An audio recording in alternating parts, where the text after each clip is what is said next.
Saya sempat mengkritisi wisata alam di Taman Nasional Bromo Tengger Semeru terkait pembangunan jembatan kaca di sebuah kawasan namanya Jeplang. Taman Nasional itu national park, ya.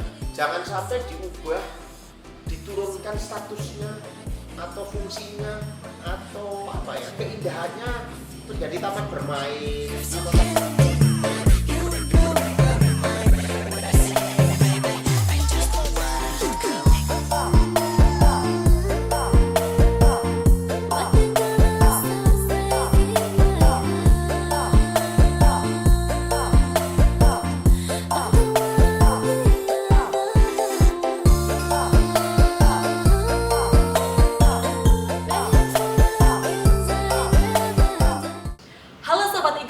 Dimanapun Anda berada, apa kabar? Semoga sehat selalu ya.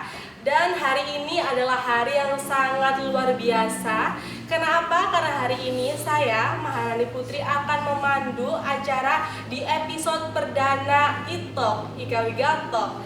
Nah, pada episode perdana kali ini akan membahas seputar apa sih hukum lingkungan itu.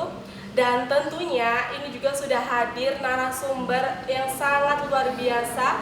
Beliau adalah pegiat Walhi Jatim sekaligus Dekan Fakultas Hukum Universitas Widyagama Malang. Mari kita sambut Dr. Purnawan Dikaranegara SHMH.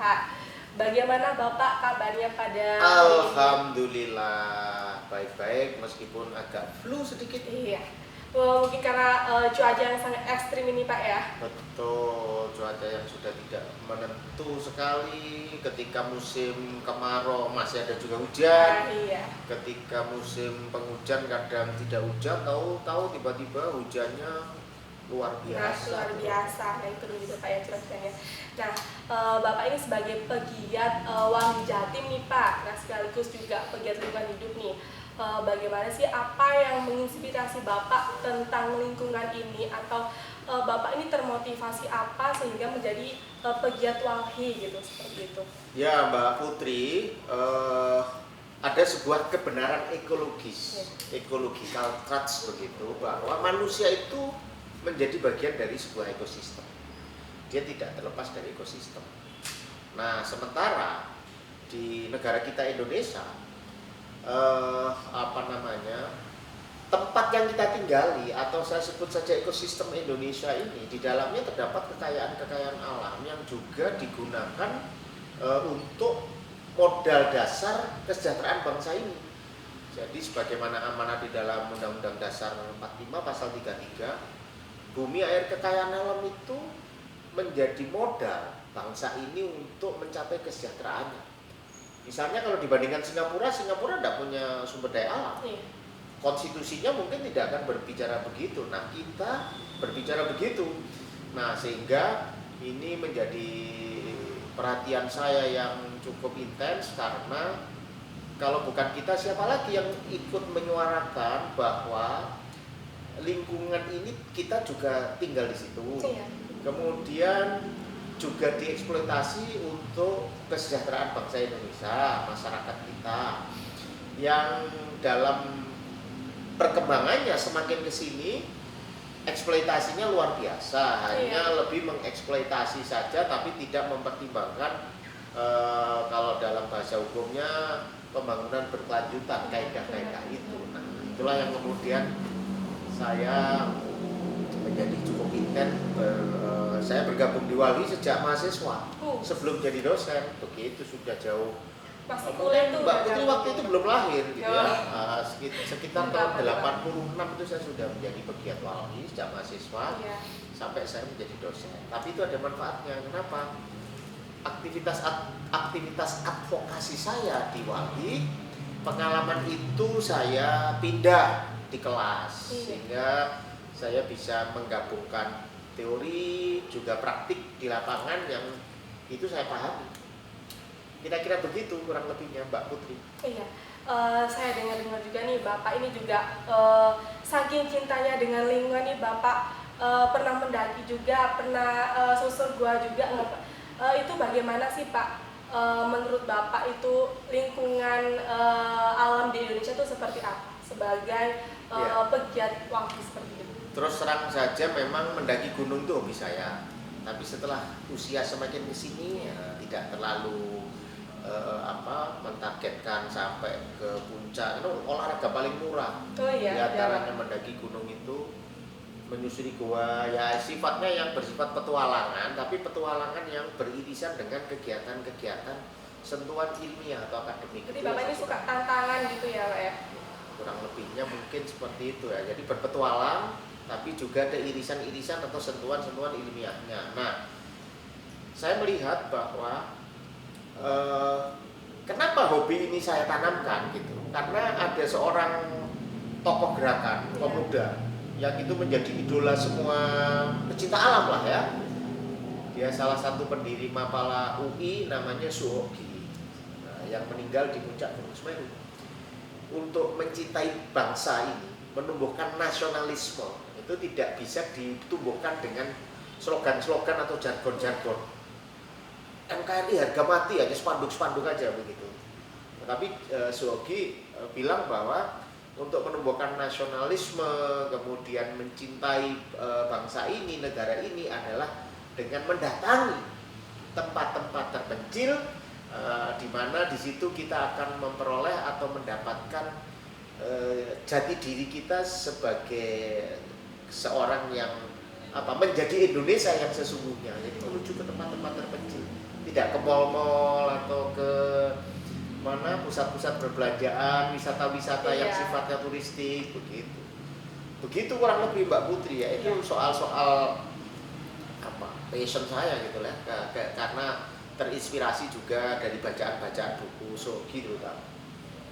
Begitu. Kalau menyusuri goa, iya, menyusuri goa itu menjadi tantangan yang menarik juga begitu. Bahkan apa yang saya lakukan di lapangan begitu, itu saya modifikasi dengan mengajak mahasiswa. Saya punya keberuntungan yang luar biasa.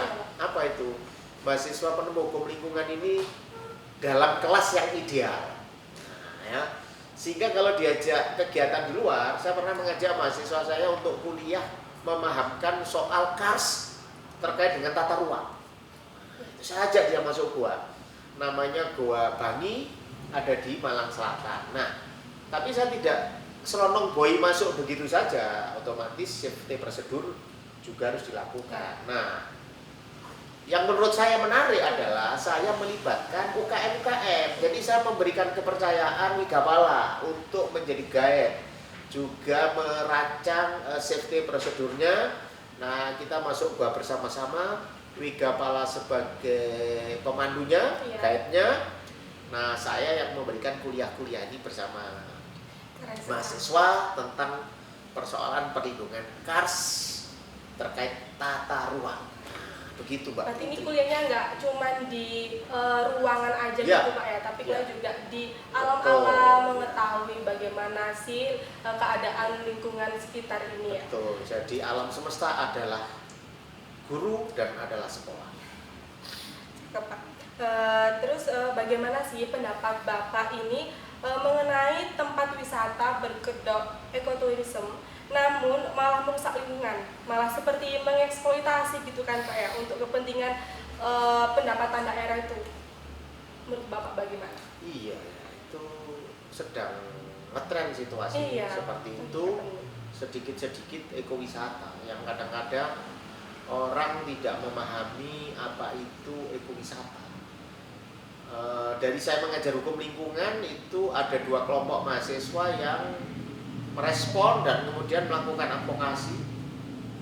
Kalau di Malang ini namanya Alas Kasinan ya, di Batu. Itu juga berkedok, bukan apa istilahnya, menyebut dirinya mendeklarasikan kegiatannya adalah ekowisata gitu ya. Terus kemudian ternyata praktiknya tidak, kemudian dilakukan advokasi. Juga ada di tempat namanya di Ngenep, sumber air juga yang terbaru dan yang cukup masih hangat sebetulnya di Taman Nasional Bromo Tengger Semeru dengan jembatan kaca. Jadi ekowisata itu sebetulnya prinsipnya adalah wisata yang dia memberi kesejahteraan dulu terhadap masyarakat lokal. Itu kesejahteraan. Dan kesejahteraan ini bentuknya adalah dia mempertahankan kawasan itu dalam artian kelestarian kawasan itu dalam konteks berkelanjutan, tidak terhenti, tidak mengeksploitasi, dia mempertahankan yang ada, banyak menghindarkan alih fungsi kawasan misalnya seperti itu. Nah, seringkali yang terjadi agar kelihatan menjadi seksi, wisata-wisata itu kadang-kadang ya dia hanya menyebut ada wisata alam, ada ekowisata, tapi dalam praktiknya ternyata jauh dari itu. Saya sempat mengkritisi wisata alam di Taman Nasional Bromo Tengger Semeru terkait pembangunan jembatan kaca di sebuah kawasan namanya Jemplak. Saya itu melakukan penelitian di Tengger itu sejak tahun berapa ya, 94 itu saya sudah sering berinteraksi dengan masyarakat Tengger, sehingga cukup mengenal ya, bukan berarti saya sangat kenal, tidak, saya cukup mengenal kawasan itu. Nah, yang saya kritik waktu itu adalah menurut pemahaman dari pengambil kebijakan, pembangunan jembatan kaca itu sudah sesuai dengan ketentuan dari misalnya dimasukkan sesuai ketentuan zona-zonanya begitu. Ada peraturan tentang zonasi Taman Nasional gitu ya dari KLHK, dan itu sudah sesuai begitu. Di situ adalah kawasan yang boleh dimanfaatkan misalnya dengan untuk jembatan kaca. Kemudian yang saya kritisi adalah secara hukum betul sesuai zona, tapi secara moral, secara etika tidak tepat begitu. Karena di atas hukum adalah moral begitu, di atas hukum itu moral. Misalnya ada orang buka warung buka toko yang jual beli kondom dan lain sebagainya di depan gereja atau di depan masjid, apakah dilarang? Tidak ada yang dilarang. Tapi apakah pantas? Misalnya seperti itu. Nah, kira-kira perumpamaan itu kira-kira seperti itu, karena beberapa kawasan ekowisata yang ada di yang saya kritisi itu merupakan kawasan suci orang Tengger. Tanah Hila-Hila, tempat roh leluhur menuju tempat sakral surga, gitu ya, Pak ya? Itu dunia suci ya, dunia suci, batas dunia suci dan dunia profan. Jadi di Tengger itu ada, sebelum masuk ke lautan pasir yang disebut juga Tanah Hila-Hila, itu ada punden namanya Putukan. Itu batas antara dunia manusia dan dunia sakral, dunia Tuhan, dunia dewa. Nah, pembangunan jembatan kaca itu beririsan dengan kawasan dunia dewa gitu loh. Nah, itu saya kritisi tidak pantas. Meskipun zonanya membolehkan. Zona itu kan dibuat saja oleh pengambil kebijakan. Nah, itu bisa diubah, bahkan mungkin juga zona-zona ini bisa jadi tidak tepat begitu. Harus dikoreksi, Nah, itu beberapa yang sempat mencuat. Kalau Anda tadi menanyakan soal ekowisata atau mungkin nama wisata alam, saya sempat mengkritisi.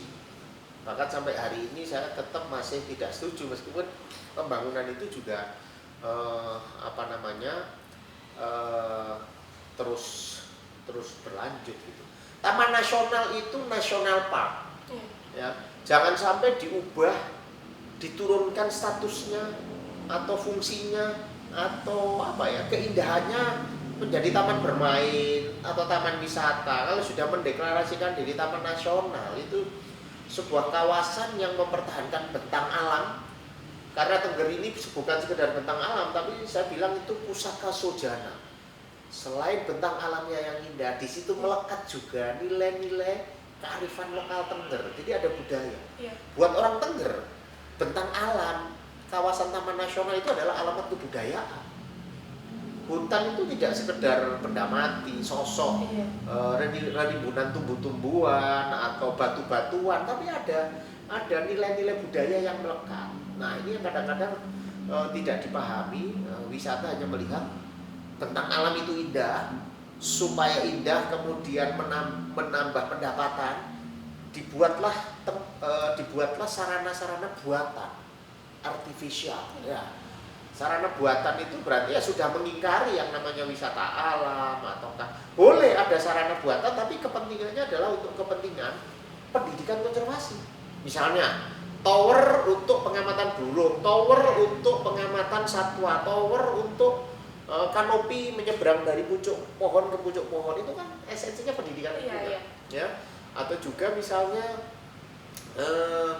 sarana-sarana yang misalnya toilet. Nah, itu bisa seperti itu. Ya ini sebatas sederhana seperti itu, tapi bukan menjadi menonjol gitu. Sehingga kritik saya waktu itu adalah ibarat gadis desa yang sudah cantik, terus tanpa aksesoris buatan, giwang atau apa, bedak yang sampai bermerah-merah di pipinya, dia udah cantik dengan alami. Natural gitu, Pak. Sudah natural, dia cantik. Begitu dia dipasangi hal-hal yang sifatnya aksesoris, orang tidak lagi tertarik dengan kecantikan gadis desa itu, tapi lebih tertarik kepada aksesorisnya. Nah, ini kecelakaan gitu.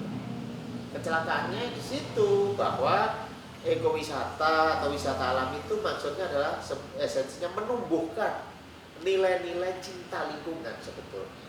Kalau cuma untuk selfie-selfie, kemudian hanya instagramable saja, terus buat apa?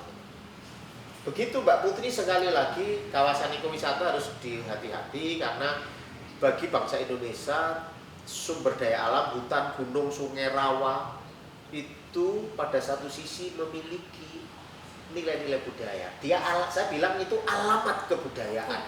Dari bentang alam itu, dari hutan, memunculkan inspirasi kearifan-kearifan lokal. Seperti itu. Jadi mungkin kan dari alam tadi tuh sempat ada beberapa yang disalahkan tuh, dialihfungsikan gitu Pak ya. Sempat dibuat juga untuk ekowisata niatnya, tapi malah tidak ada pembangunan berkelanjutan. Nah, jadi tidak seimbang, tidak balance gitu Pak ya. Jadi mungkin kan biasanya kan bisa menimbulkan seperti bencana juga, atau mungkin cuaca yang lagi ekstrim saat ini seperti curah hujan yang tidak menentu. Itu kan juga sempat ada beberapa berita yang lagi happening nih Pak. Itu mungkin tanggapan Bapak seperti apa? Kalau merefleksi kasus di Tengger ya, bencana, saya memahami bencana tidak sekedar bencana fisik ya, bencana hidrometeorologi misalnya, curah hujan, banjir, longsor. Ada bencana-bencana lain yang juga itu sudah harus menjadi terminologi bencana. Misalnya bencana budaya misalnya. Kalau pada suatu kawasan dengan nilai-nilai budaya yang kuat tiba-tiba tererosi, luntur karena pembangunan kegiatan-kegiatan mengatasnamakan lingkungan tapi lebih menekankan pada ekonomi. Maka yang saya takutkan itu adalah sebetulnya persoalan-persoalan lingkungan di Indonesia, banjir, apalagi misalnya ya banjir, terus sungai kering dan lain sebagainya, itu lebih kepada awal dari yang namanya erosi kultural mengakibatkan yang namanya erosi ekologi, erosi kultural, jadi erosi budaya, nilai-nilai itu bisa berdampak kepada lingkungan hidup. Saya dengan kearifan lokal saya, dulu saya mau nebang pohon ini, dulu kata mbah-mbah saya ini ada yang nunggu sehingga saya harus menghormat dan lain sebagainya. Tapi begitu nilai-nilai itu hilang, maka dia tidak lagi berpikir itu. Yang penting adalah ketika kornea mata berubah menjadi mata uang, nurani sudah tidak bisa lagi melihat dengan terang, karena yang terlihat semuanya adalah uang. Nah, kira-kira begitu. Betul. Mbak Putri. Jadi kan tadi cukup banyak sekali penjelasan tentang. Sebentar ya, minum dulu. Oh iya, silakan. Begitu, grogi saya. Gimana Pak Putri? Tadi kan juga pembahasan cukup mendalam Pak. Kita juga udah membahas tentang bencana juga, tentang masalah pengalihfungsian, tentang ekowisata dan lainnya juga. Nah, ini tuh Sobat Ika Wiga nih juga biar tahu juga nih, kita kan negara hukum nih, negara hukum nih Pak ya. Nah, jadi mengenai hukum lingkungan itu apa sih Pak, dasar undang-undangnya, terus sumber hukum lingkungan itu dan objek yang dilindungi dalam hukum lingkungan itu seperti apa gitu. Jadi biar Sobat Ika Wiga ini tahu, oh jadi ini loh sumber undang-undang yang berlaku untuk hukum lingkungan itu seperti apa? Jadi terkait hukum ya, nah, itu equalnya adalah dari pemahaman ekosistem. Ya, bagi mahasiswa fakultas hukum misalnya, memahami ekosistem tidak sekedar dari pemaknaan biologis misalnya, tapi ekosistem itu kan hubungan timbal balik antara komponen atau komposit yang ada di dalam ekosistem itu. Ada komposit biotik, abiotik, dan manusia. Nah, ketidakseimbangan itu pusatnya ada di manusia. Kenapa? Dia mengeksploitasi terlalu berlebihan. Maka untuk mengendalikan mengendalikan eksploitasi berlebihan ini, masuklah di situ hukum. Begitu. Nah, di dalam perkembangan hukum di Indonesia itu luar biasa dahsyatnya. Kenapa saya bilang begitu? Konstitusi kita itu sudah memberikan pengakuan kepada makhluk selain manusia. Jadi maksudnya adalah badan-badan lingkungan ya, hutan, gunung, sungai, rawa, lingkungan lah ya, itu memiliki hak-hak hukum gitu ya. Dia sudah dianggap sebagai subjek hukum yang punya hak-hak begitu, yang hak apa? Baik itu hak asasinya termasuk hak gugat, yang kemudian orang tidak bisa lagi sembarangan mengeksploitasi karena sungai bisa menggugat orang yang mengeksploitasi. Itulah kemudian di dalam pengertian hukum di Indonesia, ekosistem ini adalah sebetulnya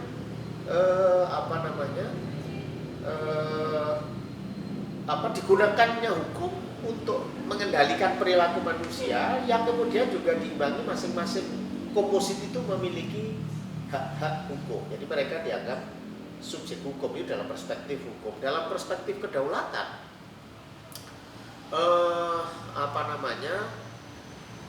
lingkungan ini menyangkut soal kedaulatan sebuah bangsa atau negara. Rusaknya lingkungan itu mengancam kedaulatan sebuah negara. Jadi misalnya ada kasus Pulau Nipah di dekat Singapura. Pulau Nipah itu udah mau tenggelam. Kenapa? Karena pasirnya itu diambil, dikirim ke Singapura. Untuk apa? Reklamasi darat, reklamasi di Singapura. Jadi Singapura itu menguruk laut seluas hampir 117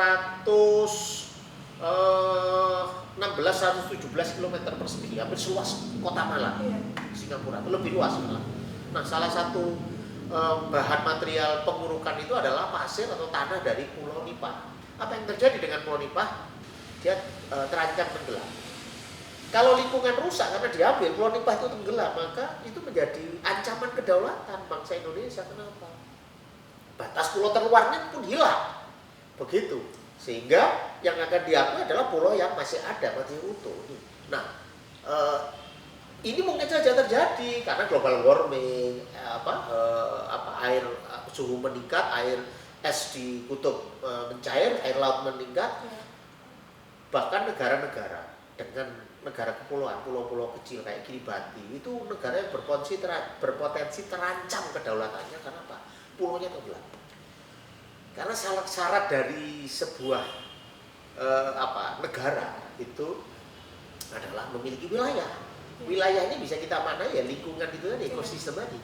Ada pemerintahnya, ada rakyat, dan ada kedaulatan atau pengakuan dari negara lain. Nah, wilayah yang kita pahami sebagai lingkungan, kalau ini rusak ya kan mengganggu kedaulatan sehingga tidak terpenuhi syarat negara itu. Dan itu semua tertulis di dalam konstitusi kita, Undang-Undang Dasar 45.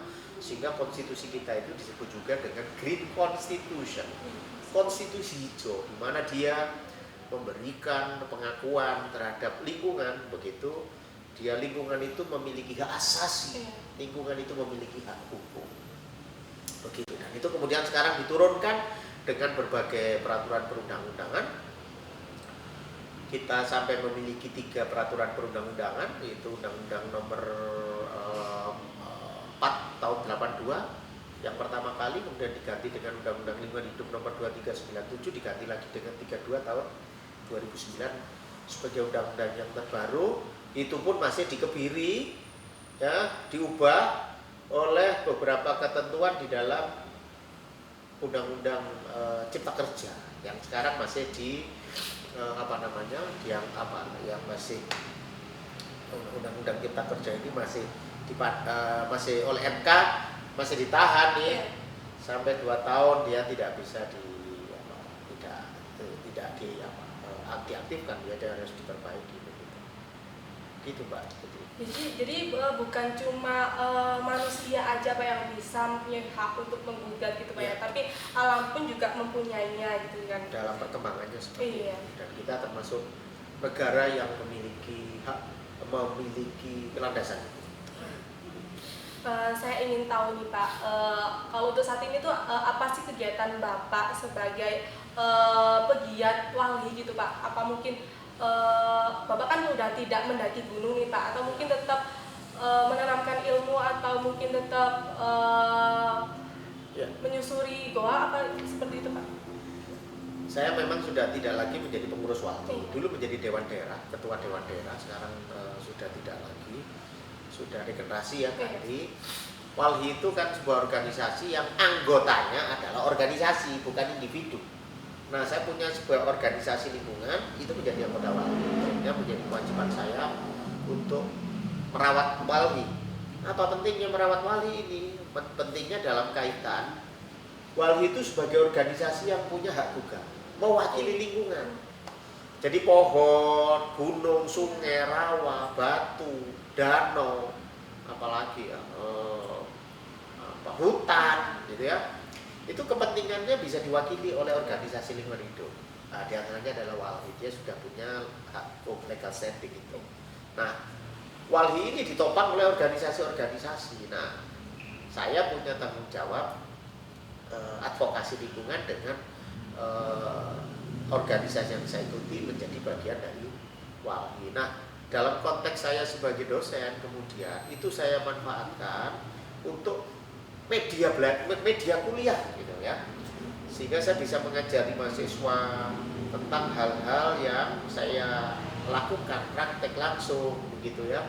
Selain juga saya memadukan dengan teori-teori, kegiatan-kegiatan akademik, itu menjadi bermanfaat untuk mahasiswa. Bahkan saya mendorong mahasiswa saya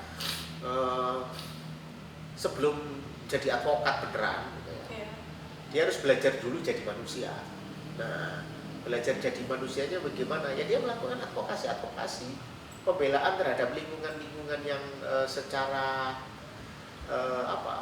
prodeo tidak berbayar. Yang dibangun adalah kepedulian, empati, hal-hal itu yang saya tekankan kepada mahasiswa saya agar dia bisa menjadi mahasiswa yang beda, berdaya dan berbahaya. Nah, setidaknya seperti itu harapan saya. Kalau soal kegiatan di outdoor ya, intensitas ke sana tetap ya, tapi tidak lagi saya kurang menyukai tempat-tempat wisata yang turistik, yang rame terus di situ gitu ya, saya kurang menyukai. Jadi saya mencari tempat-tempat yang tidak turistik lah bahasa saya ya, tidak banyak orang ke sana gitu.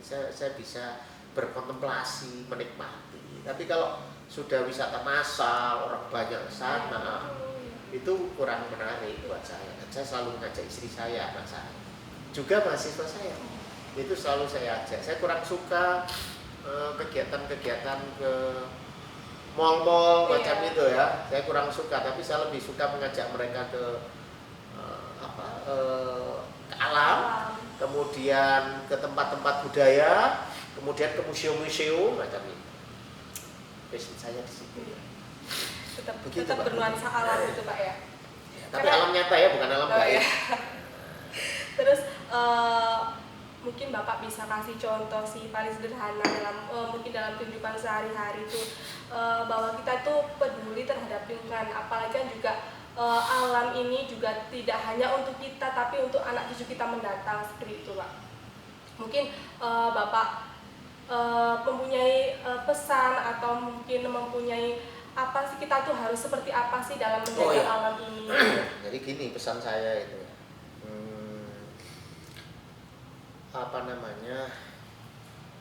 waktu itu tidak bisa ditahan ya kan, terus bergerak. Tapi kerusakan lingkungan itu juga bergerak seiring dengan berjalannya waktu. Cuman kerusakan lingkungan bisa ditahan, bisa dicegah, bisa dihindarkan. Sehingga cara-cara ini bisa dilakukan sendiri, tetapi akan lebih baik berkelompok. Itu menjadi sebuah kekuatan yang luar biasa. Seperti sapu lidi, kalau nyapu hanya satu batang nggak mungkin, harus bersama-sama.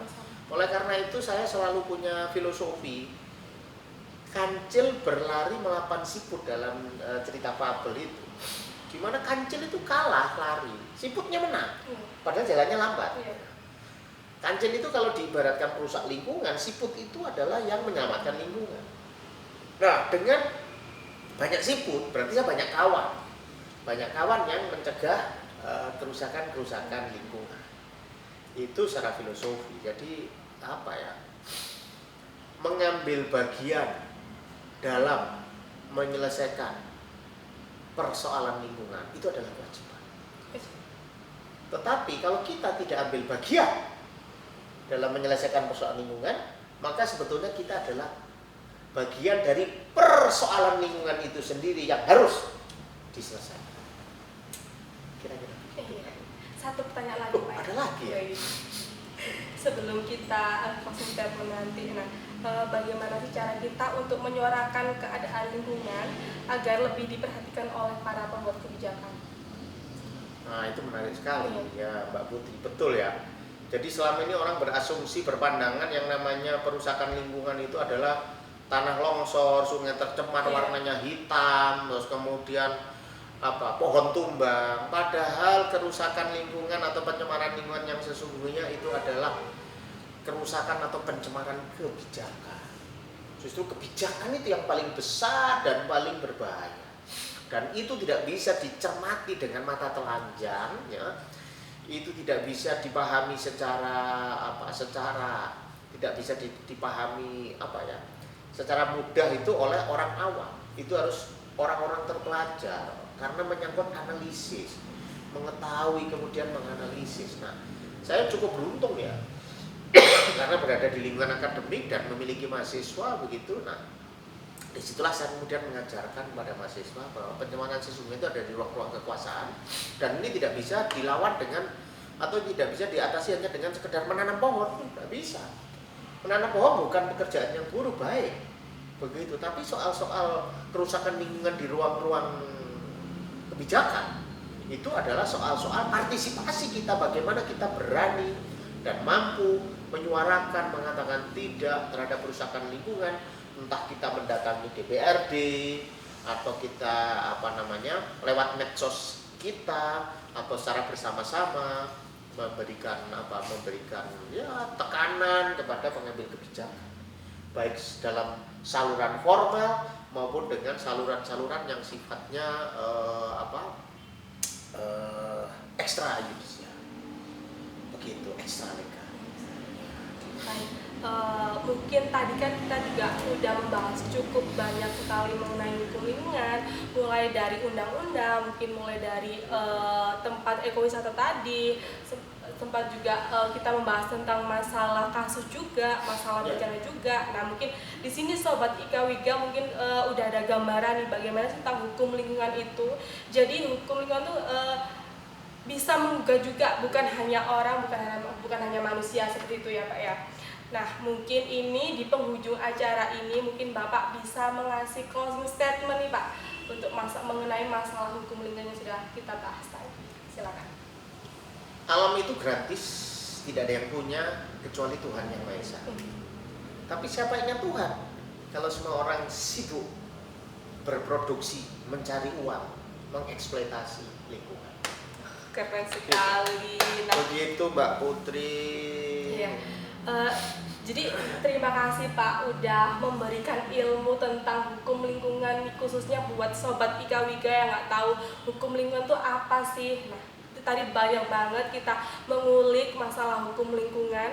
Jadi gimana nih Sobat Ika Wiga, sudah tahu kan sekarang bahwa hukum lingkungan itu bukanlah hukum rimba, hukum alam, atau hukum-hukum yang lainnya. Nah, sebagai generasi muda, ayo kita bersama-sama terus melestarikan dan menjaga lingkungan kita. Baik, terima kasih Pak Pur telah menyempatkan waktunya untuk menjadi narasumber di episode perdana kali ini. Nah, Sobat Ika Wiga, jangan lupa untuk like, comment, share, and subscribe channel Ika Wiga. Saya Maharani Putri pamit undur diri. Sampai jumpa di Talk Ika Wiga Talk episode selanjutnya. Bye!